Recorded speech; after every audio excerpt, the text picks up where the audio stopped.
আচার তো অনেকে অনেক রকমভাবে বানাইছো, এরকমভাবে কি কেউ বানাইছো সহজ পদ্ধতিতে? আজকে আমি খুব সহজ পদ্ধতিতে কাঁচা আম দিয়ে আচার বানাবো।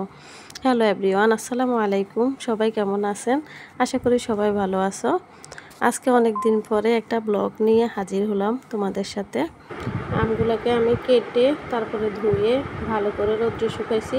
রৌদ্রে শুকানোর পরে সরিষার তেলের উপরে ভালো করে ভেজে নিয়েছি।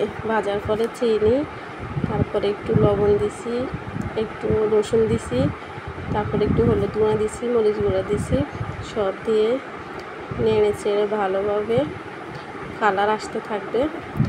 কালার আসা পর্যন্ত আমি নাড়তে থাকবো। দেখো কি সুন্দর কালার আসবে। নাড়তে নাড়তে যখন একদম ফুল কালার চলে আসবে তখন আমি চুলা বন্ধ করে দেব। দেখো আমার আচারের কালারটা অনেক জোস হয়েছে।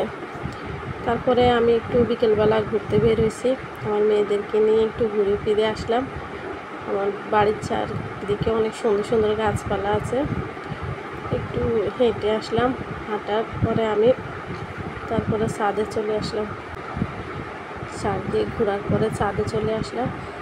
ছাদে আসার পরে যে আমার ছাদে অনেক সুন্দর সুন্দর ফুল গাছ লাগাইছিলাম, ফুলগুলো দেখতে অনেক কিউট, সুন্দর সুন্দর ফুল গাছ আমি লাগাইছি। ফুল ধরছে, অনেক অনেক কালারের ফুল আছে আমার ছাদে,